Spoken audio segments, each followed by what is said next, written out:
안녕하세요, 여러분. 오늘도 건강한 하루 시작하고 계신가요?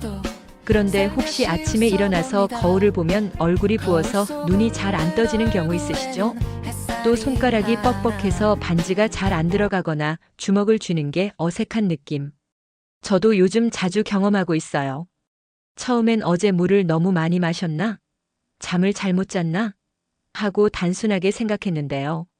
알고 보니 우리 몸이 보내는 중요한 신호일 수도 있다는 걸 알게 됐습니다.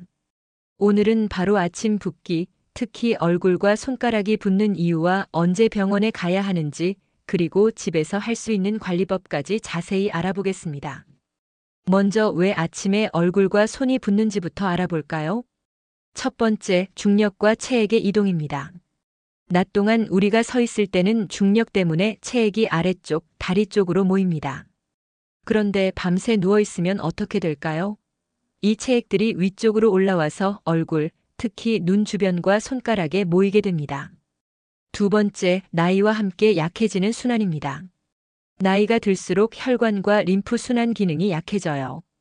젊었을 때는 금방 빠져나가던 여분의 수분이 이제는 조금 더 오래 머무르게 되는 거죠. 세 번째, 짠 음식의 영향입니다. 전날 저녁에 뭘 드셨는지가 정말 중요해요. 삼겹살에 된장찌개, 라면 한 그릇. 이런 날 아침에는 얼굴이 유독 퉁퉁 붓죠? 나트륨, 즉 소금이 우리 몸의 수분을 붙잡아 두거든요. 네 번째, 몸이 보내는 신호일 수도 있습니다. 단순한 생활 습관 때문이 아니라 콩팥이나 심장, 갑상선 같은 중요한 장기에서 보내는 신호일 수도 있어요. 그럼 어떻게 구분할 수 있을까요? 크게 두 가지로 나눠볼 수 있어요. 먼저 정상적인 일시적 붓기입니다. 오전에만 붓고 점심즈음엔 괜찮아진다.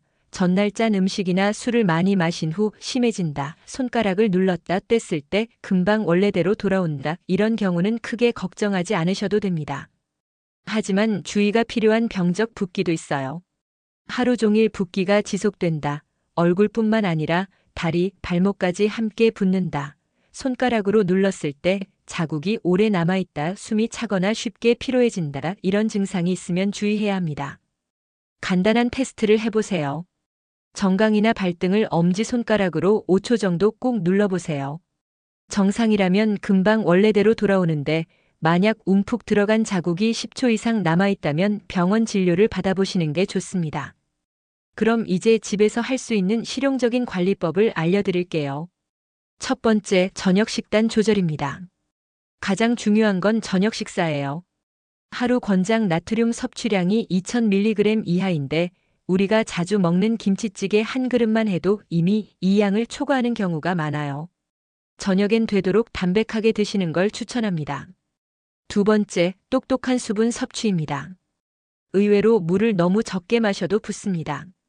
우리 몸이 수분이 부족하니 최대한 붙잡아 두자 하거든요. 하루 1리터 반 정도 한 번에 많이 마시지 말고 조금씩 나눠서 드세요. 세 번째, 수면 자세 개선입니다. 자는 동안 머리를 살짝 높여주세요. 베개를 하나 더 받치거나 침대 머리 쪽을 5cm에서 10cm 정도 높이면 중력으로 인한 얼굴 붓기를 줄일 수 있어요. 네 번째, 아침 스트레칭입니다. 아침에 일어나서 손가락 10번 굽혔다 펴기, 발목 돌리기 10회씩, 목과 어깨 가볍게 돌리기, 제자리에서 까치발 들기 20회, 이런 간단한 동작만으로도 혈액순환이 좋아져서 붓기가 빨리 빠집니다. 다섯 번째, 마사지입니다. 귀 앞쪽에서 목 쪽으로, 눈 주변에서 관자놀이 쪽으로 가볍게 마사지해 주시면 림프 순환에 도움이 됩니다. 마지막으로 이런 증상이 있으면 지체하지 말고 병원에 가셔야 합니다. 붓기가 하루 종일 지속된다. 다리와 발목까지 함께 붓는다. 숨이 차거나 계단 오르기가 힘들어진다. 소변량이 줄거나 거품료가 나온다. 급격한 체중 증가가 있다. 이런 경우는 단순한 수분 정체가 아니라 콩팥, 심장, 갑상선 같은 중요한 장기의 이상 신호일 수 있습니다. 나이 들어서 그러려니 하고 넘기지 마시고 꼭 전문의 진료를 받아보세요. 오늘 아침 붓기에 대해서 함께 알아봤는데요. 어떠셨나요? 대부분은 생활 습관 개선으로 충분히 관리할 수 있지만 우리 몸이 보내는 중요한 신호를 놓치지 않는 것도 정말 중요합니다. 오늘부터라도 저녁에는 짜지 않게 드시고 아침에 간단한 스트레칭으로 하루를 시작해보세요. 분명 달라진 느낌을 받으실 거예요. 오늘 영상이 도움이 되셨다면 좋아요와 구독, 그리고 알림 설정까지 부탁드려요. 댓글로 여러분의 경험담도 들려주시고요. 다음 시간에는 또 어떤 유익한 건강 정보로 찾아뵐지 기대해주세요. 그럼 오늘도 건강하고 활기찬 하루 보내세요. 안녕.